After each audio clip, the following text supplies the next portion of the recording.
সালের মার্চ মাস কাঠমান্ডু ৩৫ বছর বয়সের এক র্যাপার ইঞ্জিনিয়ার শপথ নিতেছে প্রাইম মিনিস্টার হিসেবে। বালেন্দ্র শাহ, সবাই জানে বালেন নামে। তার দল রাষ্ট্রীয় স্বতন্ত্র পার্টির বয়স মাত্র 4 বছর। 275টা আসনে পার্লামেন্টে 182টা আসন পাইছে। ভূমিধ্বস বিজয়। নেপালে সেই 3 বুড়া কেপি ওলি, শের বাহাদুর দেউবা আর পুষ্পকমল দাহাল, যারা 2 দশক ধরে চেয়ার খেলা খেলতেছিল, বালেন তাদের ধুলায় মিশাই দিচ্ছে। ওলিকে তার নিজের সিটে হারাইছে 50,000 ভোটের ব্যবধানে। এবার আসেন ঢাকায়। ফেব্রুয়ারি 26 শপথ নিতেছে তারেক রহমান। এই লোক দেশে ছিল না 17 বছর। বর্ষা বিপ্লবের সাথে যার কোনো সম্পর্ক নাই, জুলাই অভ্যুত্থানে যার পা কখনো রাস্তায় পড়ে নাই, সে এখন বাংলাদেশের প্রাইম মিনিস্টার। আর জুলাই অভ্যুত্থানের সন্তান এনসিপি 30টা আসনে লড়াই করছে, জিতছে মাত্র 6টায়। এটা একটা ঐতিহাসিক ট্র্যাজেডি। 2 দেশেই ছাত্ররা সরকার ফেলছিল, 2 দেশেই ছিল দুর্নীতি, বেকারত্ব, স্বৈরশাসন, জনতার ক্ষোভ। 2 দেশেই রক্ত দিচ্ছে তরুণরা। কিন্তু একটা দেশে তরুণরা রাষ্ট্র ক্ষমতা নিছে, আর একটা পুরাতন বন্দোবস্ত ফেরত আসছে পিছনের দরজা দিয়ে। আরো বেপরোয়া, আরো বর্বর হইয়া। কেন? আশ্চর্যের কথা হইলো এই প্রশ্নটার উত্তর কেউ দেয় নাই। কোনো সেমিনার নাই, কোনো আলোচনা নাই, এমনকি এনসিপি নিজেও এটা নিয়ে কোনো গোল টেবিল বসায় নাই, যেন কিছুই হয় নাই, যেন বিপ্লবের কোনো মূল্যই নাই। এভাবেই যেন কোনো কিছু না বদলানোরই কথা ছিল। আজকে আমি 2 দেশের ছাত্র আন্দোলন, ছাত্র নেতৃত্ব, তাদের কৌশল, তাদের কাজের পদ্ধতি সব গভীরে গিয়ে তুলনা করব। পরতে এটা একটা দীর্ঘ আলাপ, কিন্তু করতেই হইতেছে।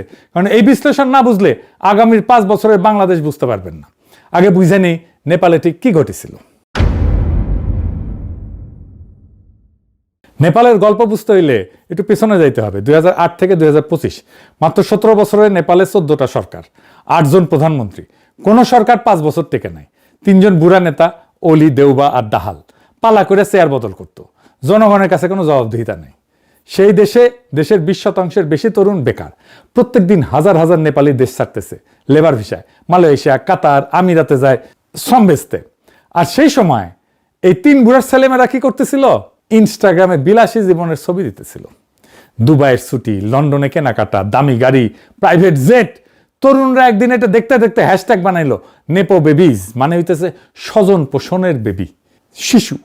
নেতার আন্ডা বাচ্চা, যার কোনো যোগ্যতা নাই, শুধু বাপের পরিচয় কোটিপতি, বাপের দোয়ারি পাবলিক আর কি। এইটা সাধারণ ঘটনা মনে হইতেছে না, এটা একটা রাজনৈতিক বিস্ফোরণের বারুদ। বাংলাদেশের হাসিনার বলা রাজাকারের বাচ্চারা যেমন একটা সিম্বলিক মোমেন্ট ছিল, নেপো বেবিজও ঠিক তেমনই।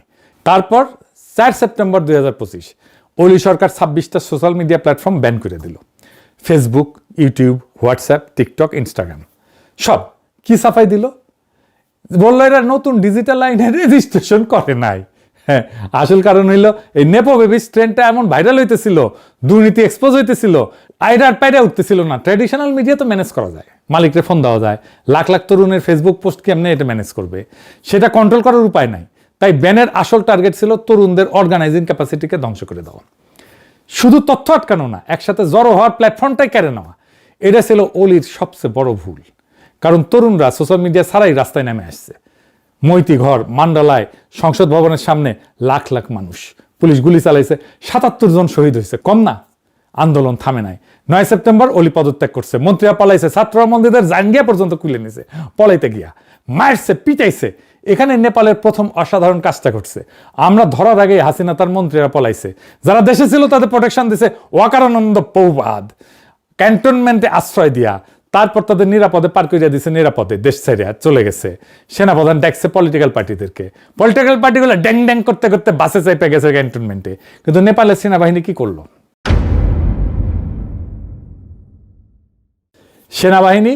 সেনাপ্রধান গেছে আন্দোলনকারীদের সংগঠন হামি নেপালের কাছে, জিজ্ঞেস করছে তোমরা ইন্টারিম নেতা হিসেবে কাকে চাও? সেনাপ্রধান জিজ্ঞেস করতেছে, নিজে কাউকে বসাই দিতেছে না। নিজের তত্ত্বাবধায়ক সরকারের প্রধান কে হবে সেটা মিটিং করে ঠিক করতেছে না। বুকে পাথর চাপা দিয়া প্রফেসর ইউনূসের মতো কাউকে মাইনা নিতেছে না। বরং ছাত্রদের কাছে প্রশ্ন রাখতেছে তোমরা কাকে চাও? এটাই জনগণের সার্বভৌমত্বের কাছে নত হওয়া। নেপালের সেনাপ্রধান সেটা করছে, বাংলাদেশের সেনাপ্রধান সেটা করে নাই। নেপালের সেনাপ্রধান পতিত শাসকের কোন লেসপেন্সারকে রক্ষা করে নাই। নেপালের আন্দোলনকারীরা তারপর কি করলো? তারা গেল ডিসকর্ডে। ডিসকর্ড কি জানেন না? এইটা একটা অনলাইন প্ল্যাটফর্ম, কিন্তু হোয়াটসঅ্যাপ গ্রুপের মতো না আর কি। এখানে হাজার হাজার মানুষ একসাথে আলাদা আলাদা চ্যানেল করে আলোচনা করতে পারে, তর্ক করতে পারে, ভোট দিতে পারে। নেপালের আন্দোলনকারীদের একটা ডিসকর্ড সার্ভার ছিল, সেইখানে 1 লাখের বেশি সদস্য ছিল, সেখানে 10,000-এর বেশি মানুষ নাম প্রপোজাল নিয়ে তর্ক কইরা সাব চ্যানেলে বিভক্ত হয়ে প্রত্যেকটা প্রার্থীর ব্যাকগ্রাউন্ড যাচাই করলো, ফ্যাক্ট চেক করলো, আলোচনা করলো, তারপরে ভোটাভুটি। 7,713 ভোট পড়লো। সুশীলা কার্কি সাবেক প্রধান বিচারপতি পাইল 3,833 ভোট, 50% ভোট। 12 সেপ্টেম্বর শপথ নিলেন। নেপালের ইতিহাসে প্রথম নারী সরকার প্রধান। এটা পৃথিবীর ইতিহাসে প্রথম ডিজিটাল ডেমোক্রেসি দিয়ে একটা দেশের ইন্টারিম লিডার নির্বাচিত হইতেছে। আর কার্কিকে দেওয়া হইল একটাই ম্যান্ডেট, 6 মাসে নির্বাচন করাও, আর কিছু না। কোনো সংস্কার কমিশন না, কোনো চার্টার না, কোনো গণভোট না, শুধু একটা কাজ, ডেলিভারির 5 মাস পরে 5ই মার্চ 2026 নির্বাচন হইল। ফলাফল ভূমিকম্প। বালেনের দল 182, নেপালি কংগ্রেস দেউবার দল 38, সিপিএন ইউএমএল ওলি 25, মাওবাদী বুড়াদাহাল 17। কাঠমান্ডু ভ্যালির 15টা আসনে 15টাই আরএসপি মানে তরুণরা। ওলি তার নিজের সিটে হারল। 35 বছরের বালেন নেপালের ইতিহাসের সবচেয়ে তরুণ প্রধানমন্ত্রী। এটা একটা সম্পূর্ণ রিপ্লেসমেন্ট, শুধু মুখ বদলানো না, পুরো জেনারেশন বদলানো। এখন আসেন বাংলাদেশে। বাংলাদেশে কি ঘটেছিল আর কি ঘটে নাই? বাংলাদেশেও তো বিস্ফোরণ হয়েছিল, আমরা সবাই জানি, আমরা সবাই তার পার্ট। ছোট ঘটনা ছিল না। 15 বছরের ফ্যাসিবাদী শাসন ছাত্ররা ভাঙা ফেলছিল, শত শত মানুষ জান দিছে। আবু সাইদ বুকচিতায় দাঁড়ানোর ছবিটা মনে আছে না? ওই একটা ছবি সারা দেশ কাঁপাই দিছিল। রংপুর থেকে চট্টগ্রাম, প্রাইভেট বিশ্ববিদ্যালয় থেকে গ্রামের কলেজ, একটাই কথা ছিল সবার মুখে, এই ব্যবস্থা মানি না, লাখো শহীদের রক্তে কেনা দেশটা কারো বাপের না। হাসিনা পলাইলো। 5 আগস্ট 2024 প্রফেসর ইউনূসকে অন্তর্বর্তী সরকারের প্রধান বানানো হইল। কমিশন বসলো, সরকার সংস্কারের কথা শুরু হইল। তারপর 1.5 বছর চুপ। অবশেষে 12 ফেব্রুয়ারি নির্বাচন হইল। ফলাফল আমরা জানি। যে এলাকাগুলোয় জুলাই আন্দোলনে আগুন সবচেয়ে বেশি ছুঁইছিল, রংপুর, রাজশাহী, খুলনা, সেইখানে জামাত এনসিপি জোট সুইপ করছে। আবু সাইদের রংপুরে প্রত্যেকটা আসন জোটের। ঢাকায় অবিশ্বাস্য ভালো করছে, এমনকি গুজব আছে তারেক রহমান নিজে ঢাকার তার সিটে হারছিল। পরে ইলেকশন ইঞ্জিনিয়ারিং দিয়ে জিতে দেওয়া হয়েছে। এর মানে কি? মানে হইলো, যেখানে মানুষ বিপ্লবকে হৃদয়ে ছুঁইছে, সেখানে রক্তের দাগ এখনো শুকায় নাই। যেখানে রক্তের দাগ এখনো শুকায় নাই, সেখানে মানুষ পুরাতন দলকে রিজেক্ট করছে সরাসরি। তাইলে বাকি দেশ কেন পারে নাই? এইখানে আসল গল্পের শুরু। 6টা কারণ, প্রত্যেকটা স্ট্রাকচারাল, প্রত্যেকটা অ্যাভয়েড করা যাইতো, কিন্তু প্রত্যেকটাই ঘটছে। ছাত্রদের নানাভাবে এই কথা বলা হয়েছে, আমি আমার ভিডিওতে বলছি, বারবার বলছি, শোনে নাই। প্রথম কারণ কি ছিল? নেপালের আরএসপি গঠন হয়েছিল 2022 সালে, আন্দোলনের 3 বছর আগে। 2022-এর নির্বাচনে 4র্থ বৃহত্তম দল হিসেবে পার্লামেন্টে ঢুকে গেছিল, মন্ত্রিসভাতে ছিল কিছুদিন। আর বালেন শাহ 2022-এ স্বতন্ত্র প্রার্থী হিসেবে কাঠমান্ডুর মেয়র হয়েছিল 60,000 ভোটের ব্যবধানে। 3 বছর মেয়রগিরি করছে, দুর্নীতি কমাইছে, রাস্তা ঠিক করছে। কাঠমান্ডু শহর দৃশ্যমানভাবে বদলাই গেছে। মানুষ দেখছে এই লোক কথা বলে না, কাজ করে। 2025-এ জেনজি আন্দোলন হওয়ার সময় বালেনরে কিছু বানানো লাগে নাই, গাড়ি রেডি ছিল, শুধু চাবি ঘুরাইছে। ডিসেম্বর আরএসপিতে যোগ দিছে, রাতারাতি আন্দোলনের রাজনৈতিক মুখ হয়ে গেছে। এখন বাংলাদেশের গল্প শুনি। এনসিপি গঠন হলো ফেব্রুয়ারি 2025-এ, জুলাই বিপ্লবের 7 মাস পরে। নির্বাচনে 12 মাস আগে। কোনো নির্বাচনে অভিজ্ঞতা নাই, কোনো গভর্নেন্স ট্র্যাক রেকর্ড নাই, নাহিদের কোনো প্রশাসনিক অভিজ্ঞতা নাই, কারোই নেই, আসিফেরও নাই। মন্ত্রী যতদিন ছিল কোনো দৃশ্যমান আইকনিক সাকসেস নাই। ভোটার, প্রোটেস্ট হিরো আর গভর্নিং লিডারের মধ্যে পার্থক্য বোঝে। গাড়ি বানাইতে বানাইতে রেস শুরু হয়ে যাওয়ার মতো আর কি। আমি নিজে 6 আগস্ট থেকে বারবার বলছিলাম, বৈষম্য বিরোধী ছাত্র আন্দোলনকে একটা সাংগঠনিক কাঠামো দেন, দল বানান। এটা শুধু আমার কথা না, অনেকেই বলছে, আমাদের বন্ধুরা বলছে, সিনিয়র বুদ্ধিজীবীরা বলছে, কেউ শোনে নাই। কারণ তখন ছাত্রদের ইগো আকাশে, তারা বিপ্লব কইরা ফেলছে, হাসিনাকে হটায় ফেলছে, সরকারে বসছে। এরা আর কারোর সাথে পরামর্শ করবে কেন? অহংকার এমন জায়গায় পৌঁছাইছিল যে আমাদের বন্ধুদের মুখের উপর কইছিল, আপনারা এত বুঝেন, ক্ষমতায় যাইতে পারেন নাই কেন? তারপর তাদের সে আকাশ ভরা ইগো, আকাশ ভরা তারা হয়ে গেছে। এই অহংকার যে বিপ্লবকে হজম করছে, সেটা কেউ তখন বোঝে নাই, আজকেও বুঝছে কিনা জানি না। দ্বিতীয় কারণ হইতেছে সময়ের অঙ্ক। 6 মাস আর 18 মাস। নেপালে আন্দোলন থেকে নির্বাচন 6 মাস। মানুষের ক্ষোভ তখনও টাটকা, রক্ত শুকায় নাই, কেউ ভোলে নাই কে গুলি চালাইছিল। সেই রাগ সরাসরি ব্যালট বাক্সে গেছে। বাংলাদেশ আন্দোলন থেকে নির্বাচন 18 মাস। এই সময় কি হয়? মানুষের মনোযোগ সরে যায়, প্রফেসর ইউনূসের সরকারের কথা কেউ শোনে না। প্রত্যেকদিন একটার পর একটা আন্দোলন। বিএনপি নিজেই কত আন্দোলন করছে, সিটি কর্পোরেশনে তালা লাগাই দিছে, সেক্রেটারিতে আন্দোলন করছে, যমুনার সামনে প্রত্যেক দিন আল্লাহর ওয়াস্তে একটা করে বিক্ষোভ। একটা সিটি কর্পোরেশন যদি একদিন না চলে, আপনার নাগরিক সেবা চলবে? নগর তো স্তব্ধ হয়ে যাবে। গভর্নেন্স ফেল করছে। মানুষ তখন আর বিপ্লবের কথা ভাবে না, পেটের কথা ভাবে, গভর্নেন্সের কথা ভাবে, নিরাপত্তার কথা ভাবে, রাস্তায় শৃঙ্খলার কথা ভাবে। আইন শৃঙ্খলার অবনতি হইতেছিল, অন্তর্ঘাত তো চলছেই, হাদিকে খুন করলো। আর এমন অনিশ্চয়তায় মানুষ একটা নিয়ম মানে, পরিচিত মন্দ বেছে নেয়, অচেনা ভালোকে বাঁচে না। এইটা বাংলাদেশের মানুষের দোষ না, এটা মানুষের স্বাভাবিক মনস্তত্ত্ব। এইটারে কয় লস অ্যাভারশন বা ক্ষতি এড়ানো। মনে যখন ভয় থাকে যে সব হারাইবো, তখন কমপক্ষে আগেরটা তো চেনা, ওর দুঃশাসন তো দেখছি, তো সেই দুঃশাসন তো আমি সহ্য করতে পারছি, তো এর চাইতে তো আর খারাপ হবে না, এই লজিক কাজ করে। যদিও একটা সতর্কতা, বিএনপি বিপ্লব বিরোধী শক্তি না, ইলেকশনে বিপ্লব পক্ষের যে সমস্ত শক্তি লড়াই করছে তারাই জিতছে। যদিও আমরা সবাই দেখতেছি বিএনপি জুলাইকে ধারণ করে না, ইলেকশন আগে হইলেও সম্ভবত বিএনপি জিততো, তবে ছাত্ররা বেটার পজিশনে থাকতো, আরো আসন বেশি পাইতো। এইবারের তৃতীয় কারণ, বিএনপির অর্গানাইজ সাবোটাজ। বিএনপি শুধু অপেক্ষা করে নাই, বিএনপি সক্রিয়ভাবে অন্তর্বর্তী সরকারকে ব্যর্থ করছে, সক্রিয়ভাবে কাউন্টার রেভলিউশনারি কাজ করছে। কি কি করছে বিএনপি? আগেও বলছি, ঢাকা সিটি কর্পোরেশন অচল করে রাখছে, সচিবালয় আন্দোলন করছে, প্রত্যেকদিন একটা ইস্যু, প্রত্যেকদিন একটা জ্যাম। এখন একটা জায়গায় দেখেন নির্বাচনের পরে এইসব আন্দোলন কোথায় উদা হয়ে গেছে, একটাও নাই, জাতিগুলোর মতো উড়ে গেছে। কারণ আন্দোলনগুলো কখনোই জনগণের দাবির আন্দোলন ছিল না, বিএনপি করতো। এগুলো ছিল ইউনিট সরকারকে ডিস্টেবিলাইজ করার টুল। 2 নাম্বার, স্থানীয় সরকার নির্বাচন আটকাই দিছে। প্রফেসর ইউনূস স্থানীয় সরকার নির্বাচন দিতে চাইছিল, বিশ্ববিদ্যালয় ছাত্র সংসদ নির্বাচন দিতে চাইছিল, বিএনপি হইতে দেয় নাই। আওয়ামী লীগের চেয়ারম্যান মেম্বার সবাই পালাইছে, স্থানীয় সরকার তো এরাই চালাইতো। তৃণমূলের রাজনীতি, সমাজের নিয়ন্ত্রণ, ছোটখাটো বিচার সবাই তার হাতে ছিল। সে পুরা স্ট্রাকচার ভেঙে পড়ছিল। নতুন লিডারশিপ দরকার ছিল, নতুন মুখ দরকার ছিল, নতুন শক্তি দরকার ছিল, বিএনপি সেটা হইতে দেয় নাই। কেন? কারণ স্থানীয় নির্বাচন হইলে কি হইতো? জামাত এনসিপির মাঠ পর্যায়ে একটা বেস তৈরি হইতো, ইউনিয়ন পরিষদ, পৌরসভা, উপজেলায় নতুন মুখ আসতো যারা বিপ্লবের পক্ষের। ছাত্র সংসদ নির্বাচন হলে কি হইতো? বিপ্লবের পক্ষের ছাত্ররা একটা ইনস্টিটিউশনাল ভিত্তি পাইতো। ব্যাপারটা কেমন হইতো সেটা ছায়া তো আমরা দেখছি, ডাকসু, রাকসুতে শিবিরের বিজয় থেকে। সেটা যদি পুরা দেশের ইউনিয়নে হইতো, কি হইতো ভাবেন? বিএনপি এটা জানতো। তাই ইন্টারমিডিয়েট ইনস্টিটিউশন তৈরির আগেই জাতীয় নির্বাচন চাইতেছিল। সিভিল মিলিটারি ব্যুরোর কাছে ভয় পেয়ে গেছে যে এইখানে Awami League, BNP, India West এক হয়ে গেছে, এই রে ব্যাপার বুঝি জামাতে ইসলাম ক্ষমতায় চলে আসলো। বিএনপির তো একটা ক্যাডার নেটওয়ার্ক আছে, তার সাথে আওয়ামী লীগের মাঠের কর্মীরা যুক্ত হয়েছে। ছাত্রলীগ, যুবলীগ সব বিএনপিতে ভিড়ে গেছে। আমিও দেখাইছি অনেক ভিডিওতে বিএনপির ক্যাম্পেইন করতেছে, নিজেরাই বলতেছে আমরা আওয়ামী লীগ, এখন বিএনপি হয়েছি। সকল বাংলাদেশের আনাচে কানাচে যত শ্রমিক আছে তাদের ন্যায্য অধিকার সফল হোক। আমরা চাই নিজেদের নয়, আমরা চাই অধিকার, অধিকার, অধিকার। জয় বাংলা। ধন্যবাদ, ধন্যবাদ। বাংলাদেশ জিন্দাবাদ, জাতীয়বাদী।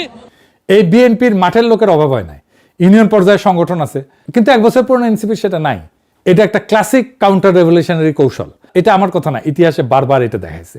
বিপ্লবের পরে 2টা জিনিস একসাথে রেস করে, এক নতুন শক্তির ইনস্টিটিউশন বিল্ডিং, 2 পুরানো শক্তির কামব্যাক। যে আগে শেষ করে সেই জেটে। 2 শক্তির কাজ কি? স্থানীয় নির্বাচনে জিতে বেস বানানো, ছাত্র সংসদের নিজে ক্যাম্পাস দখল করা, মাঠে ক্যাডার তৈরি করা। এটা সময় লাগে। পুরোনো শক্তির কাজ কি? এই বেস বানানোর আগেই জাতীয় নির্বাচনে নিয়ে যাওয়া, যেখানে তাদের আগে থেকে থাকা 35 বছরের নেটওয়ার্ক কাজ করবে। বিএনপি ঠিক এইটাই করছে। ইন্টারমিডিয়েট ইলেকশন সব আটকাইছে, স্থানীয় নির্বাচন না বলছে, ছাত্র সংসদ না বলছে, জাতীয় নির্বাচনের দিকে ঠেলা দিছে। মানে বিপ্লবের শক্তিকে শিকড় গজনের সময় দেয় নাই, গাছ বড় হওয়ার আগে উপড়ায় ফেলছে। এটা কাউন্টার রেভলিউশন, সামনে থেকে লড়াই না, সময়কে অস্ত্র বানায়। ফ্রান্সে 1789 সালে বিপ্লব হইল, জনগণ রাজতন্ত্র উৎখাত করলো, কিন্তু বিপ্লবীরা নিজেদের মধ্যে বিভক্ত হয়ে গেল। নতুন কাঠামো দাঁড় করানোর আগে ক্ষমতার লড়াই শুরু হলো। ঠিক সেই বিশৃঙ্খলার মধ্যে নেপোলিয়ান ঢুকে পড়লো। সে বলল আমি শৃঙ্খলা আনবো, স্থিতিশীলতা আনবো, শান্তি আনবো। ক্লান্ত মানুষ মেনে নিল। বিপ্লবের ফসল তুললো পুরনো ধাঁচের একজন শাসক। বাংলার লুথার কিং দেশে ফিরে একই কথা কইছিল, নিরাপদ বাংলাদেশ করবে, তাই না? একই সিস্টেম, একই টেমপ্লেট। মিশরে 2011-তে তাহরির স্কোয়ারে লাখো তরুণ হোসেনি মোবারককে হটাইলো, তারপর নির্বাচন হইল, মুরসি জিতলো। কিন্তু পুরনো সেনাবাহিনী, পুরনো আমলাতন্ত্র, পুরনো ব্যবসায়ী গোষ্ঠী, এরা সবাই মিলে মুরসিকে অচল করে দিল। তারপর সিসি আসলো, সামরিক অভ্যুত্থান হইল, আর বলল আমি স্থিতিশীলতা। তাহরির স্কোয়ারের তরুণরা তারা আজ কারাগারে, নির্বাসনে অথবা নীরব। প্যাটার্নটা বুঝতে পারছেন? বিপ্লবের পরে পুরনো শক্তি কখনো সামনে থেকে লড়ে না, তারা অপেক্ষা করে, বিপ্লবীদের বিভক্ত হইতে দেয়, ক্লান্ত হইতে দেয়, ভুল করতে দেয়, তারপর স্থিতিশীলতার মুখোশ পইরা ফিরে আসে। বাংলাদেশে বিএনপি ঠিক এই কাজটাই করছে, শুধু সামরিক অভ্যুত্থানের বদলে নির্বাচনী পথে। তারেক রহমান স্থিতিশীলতার কথা বলছে, শান্তির কথা বলছে, ক্লান্ত দেশের মানুষ মাইনা নিছে। এরপর 4 নম্বর কারণ, বিএনপি 209 আসন পাইল কিভাবে? আওয়ামী লীগ তো নিষিদ্ধ, তাহলে এই ভোটগুলা কোথায় গেল? উত্তরটা আপনাদের জানা। পুরানো বন্দোবস্তে প্রত্যেকটা স্তম্ভ বিএনপির পিছনে সারিবদ্ধ হয়ে গেছিল। 1 নম্বর স্তম্ভ আমলাতন্ত্র, ব্যুরোক্রেসি। হাসিনা 15 বছরে যে প্রশাসন তৈরি হয়েছে, ডিসি, ইউনো, পুলিশ, নির্বাচনের কর্মকর্তা, এরা সব পুরনো ব্যবস্থার লোক। এদের জন্য বিএনপি মানে সিস্টেম কন্টিনিউশন, জামাত এনসিপি মানে সিস্টেম ডিসরাপশন। জামাত এনসিপি আসলে কি হবে? দুর্নীতির বিচার হবে, ব্যাংক লুটেরাদের হিসাব চাওয়া হবে, প্রশাসনে জবাবদিহিতা আসবে, ব্যাংকগুলো থেকে পাচার হয়ে গেছে ফেরত দিতে হবে সেগুলো। কিন্তু বিএনপি আসলে পুরনো খেলা চলবে, শুধু মুখ বদলাবে। তাই হইতেছে কিনা বলেন? এই জন্যই আমলাতন্ত্র বিএনপির পাশে। আমরা পুলিশ লীগের অবসান চাইছিলাম না, এখন আইসা বলে আমি জাতীয়তাবাদী আদর্শের সৈনিক। শুনেন, বিগত ফ্যাসিস্ট আমলের 18 বছর একের পর এক পদবঞ্চনা, অপমান, বৈষম্য আর মানসিক নির্যাতনের শিকার হয়েছি, কিন্তু শত প্রতিকূলতার মধ্যেও আমি জাতীয়তাবাদী আদর্শ থেকে এক চুলো বিচ্যুত হইনি। শুনেছেন? তাহলে বদলাইল কি? এবার আসেন 2 নম্বর স্তম্ভ, সেনাবাহিনী, পুলিশ, র্যাব। জুলাই অভ্যুত্থানে সেনাবাহিনী, পুলিশ, র্যাব এদের অনেকের হাতে মানবতা বিরোধী অপরাধের রক্ত লাগিছে, নিরস্ত্র মানুষের উপরে গুলি চালানো হয়েছে। তার আগে গুম খুনের অভিযোগ তো আছে সেনাবাহিনীর জেনারেলদের বিরুদ্ধে। এই অপরাধের বিচার হইলে কারা কাঠগড়ায় দাঁড়াবে? এদের কর্তা ব্যক্তিরা। তাই এরা বিচার হইতে দিতে রাজি না। ইউনূস সরকারকে এরা পদে পদে অসহযোগিতা করছে, আয়নাঘর পর্যন্ত ভিজিট করতে দেয় নাই। তাই তারা বিএনপির সাথে একটা আন্ডারস্ট্যান্ডিং করে ফেলছে, তোমাদেরকে আমরা ক্ষমতায় পৌঁছে দেব, তোমরা আমাদের বিচার করবা না। এখন আসেন নেপালের সাথে তুলনা করেন। নেপালের সেনাপ্রধান আন্দোলনকারীদের জিজ্ঞেস করতেছে তোমরা কাকে চাও। নেপালের সেনাপ্রধান ফ্যাসিলিটেটর, বাংলাদেশের সেনাপ্রধান ইন্টারেস্টেড স্টেক হোল্ডার। এই পার্থক্যটা শুধু ব্যক্তির না, এটা অভ্যুত্থানের মৌলিক গড়নের পার্থক্য। নেপালের সেনাবাহিনীর হাতে গণহত্যার দাগ আগে থেকে ছিল না, বাংলাদেশের সেনাবাহিনীর হাতে ছিল। 3 নম্বর স্তম্ভ কি? এলিট স্ট্যাবলিশমেন্ট, ব্যবসায়ী গোষ্ঠী, সুশীল সমাজের একাংশ, মিডিয়া, এমনকি ইউনূস সরকারের উপদেষ্টা পরিষদের অনেকে। এরা ভিতরে বৈশা বিপ্লবের এজেন্ডাকে দুর্বল করছে, বিএনপির সাথে একটা ব্রিজ রেখা দিচ্ছে, সিগন্যাল পাঠাইছে আমরা তোমাদের পক্ষে আছি। নির্বাচনের পর বিএনপি এদের পুরস্কৃত করছে। এই যে খলিলুর রহমান, সে প্রত্যেকটা কন্ট্রাক্ট হয়েছে, তাদেরকে বলছে তারেক রহমানের সাথে যান, আমি নিয়ে যাইতেছি, নিয়ে গেছে। সেই জন্য তো তারা পররাষ্ট্রমন্ত্রী বানাইছে। নির্বাচনের পর বিএনপি এদের পুরস্কৃত করছে, নতুন সরকারের জায়গা দিচ্ছে। এটা গোপন কিছু না, মানুষ দেখছে কারা কারা গেছে বিএনপির গুরুত্বপূর্ণ পদে। আমি আর আলাদা করে আর নাম কইতে চাইলাম না। আর সবচেয়ে গুরুত্বপূর্ণ আওয়ামী লীগের ভোট ব্যাংক। এই ভোট ব্যাংকের বড় অংশ দিশেহারা, তারা জামাত এনসিপিকে দেখতেই পারে না। বাংলাদেশের আওয়ামী লীগ কখনো এনসিপিকে ভোট দেবে না, তারা বিএনপিকে ভোট দিতে পারে, এমনকি জামাতকে ভোট দিতে পারে, কিন্তু কখনো এনসিপিকে ভোট দেবে না। বাংলাদেশের হিন্দু সম্প্রদায় এখনো পর্যন্ত জামাতকে ভোট দেবে না, তারা যেই দলই করুক না কেন। পরে কি হবে জানি না। বিএনপি তো তাদের বলছে ধানের শীষ আপনাদের পাশে আছে। নৌকার যে কান্ডারি, যে মূল মাঝি, ও নৌকার সবগুলোকে ফেলে দিয়ে পাড়ায় চলে গেছে, ইন্ডিয়ার চলে গেছে, ঠিক না? এখন আমাদের যারা এখানে নৌকা ভরতে না সারা বাংলাদেশে, তারা তো একটু অসহায় অবস্থায় আছে, যে আমাদের মূল লোকটাই পালাই গেছে, আমরা এখন কি করবো? তো সেই জায়গায় আমি আপনাদেরকে এইটুকু আশ্বাস দিতে পারি যে আপনাকে হতাশ হবেন না, ধানের শীষ আপনাদের পাশে আছে, আমরা আপনাদের পাশে আছি। আমরা বেঁচে থাকতে আপনাদের গায়ে কেউ ফুলের টোকাও দিতে পারবে না। এরা বিএনপিতে গেছে। এখানে একটা কথা বলি, অনেকে বলে আওয়ামী লীগ নিষিদ্ধ করাটা একটা স্ট্র্যাটেজিক মিস্টেক ছিল, কারণ আওয়ামী লীগ যদি মাঠে থাকতো তাহলে আওয়ামী লীগের এই ভোট বিএনপি পাইতো না। কিন্তু আওয়ামী লীগ নিষিদ্ধ হয়, সেই ভোট কনসলিডেটেড হইয়া বিএনপিতে গেছে। আমরা তাও আওয়ামী লীগের নিষিদ্ধের পক্ষে বলছি। আমরা জানতাম আওয়ামী লীগের ভোট বিএনপিতে যাবে, গেছেও, তাহলে কেন চাইছি? কারণ আওয়ামী ভোট যে নিবে সে আওয়ামী ইন্টারেস্টের কাছে ডিপেন্ডেন্ট হয়ে যাবে। বিএনপিও গেছে, গেছে না? আওয়ামী ইন্টারেস্টের কাছে তাকে আওয়ামী নির্ভর হইতে হইছে না, আওয়ামী লীগ তোষণ করতে হইতেছে না, খালেদা জিয়ার গাড়ি বহরে হামলাকারীকে জামিন দিতে হইতেছে না, মুক্তিযুদ্ধের চেতনা হইতেছে না, আওয়ামী ন্যারেটিভ গ্রহণ করতে হইতেছে না।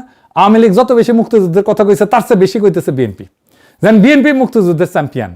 হ্যাঁ, ওই যে আছে না, শুনি বিবরণ কোদে তিনি কন, মারিয়া করিব খুন, বাবু যত বলে পারিষদ দলে বলে তার শত গুণ, সে শত গুণ বলে পারিষদ হইয়া।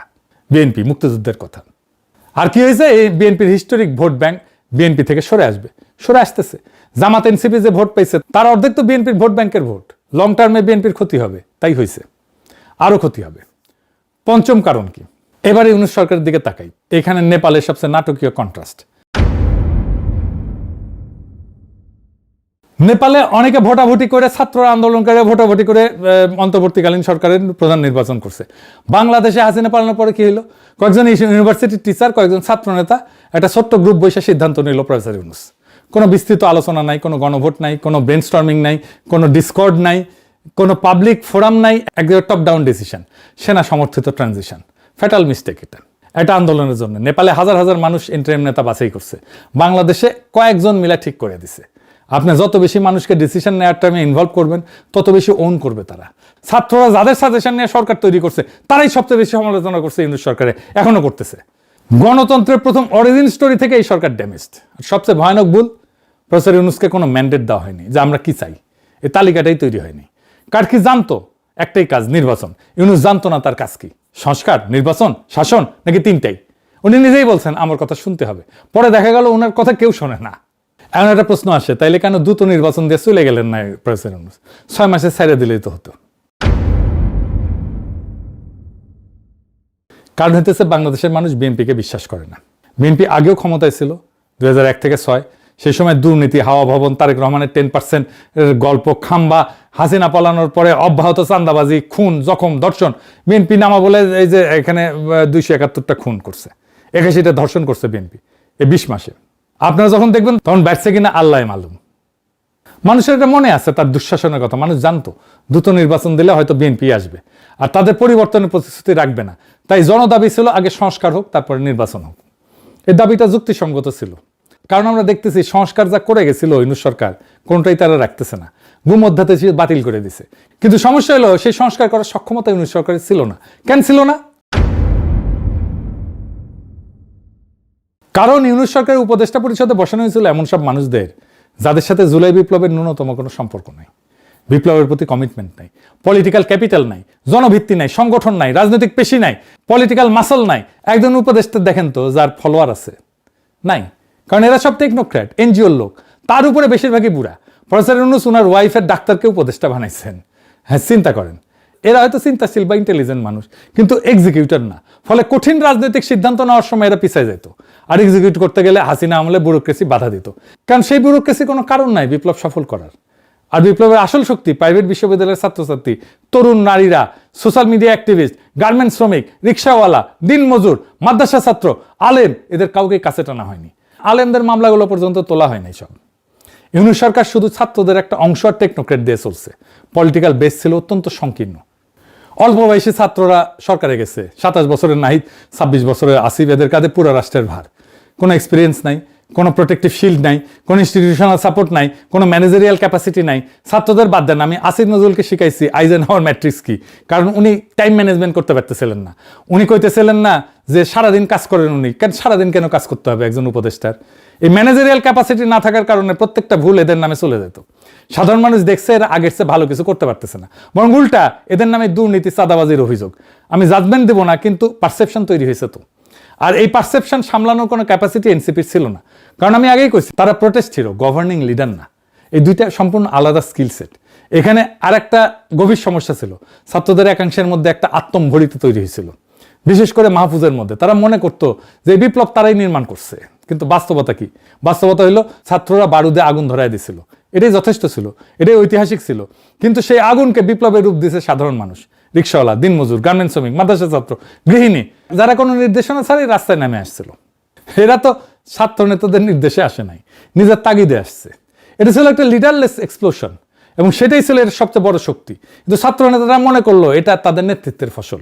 এই ভুল ধারণা থেকে তারা নিজেদের বিপ্লবের মালিক ভাবলো। আর মালিকানা বোধের পরিণতি কি? অন্যদের শেয়ার দিতে অনীহা, পরামর্শ নিতে অনিচ্ছা, নিজের ভুলকে অ্যাডমিট করতে অক্ষমতা। ইউনূস সরকার ব্যুরোক্রেসিকে সামলাইতে পারে নাই, যদি এটা সামলানো 1-2 এর ব্যাপার ছিল। এই টেকনোক্রেটরা ল অফ অ্যাডমিনিস্ট্রেশন বোঝে, কিন্তু পলিটিক্যাল পাওয়ার বোঝে না।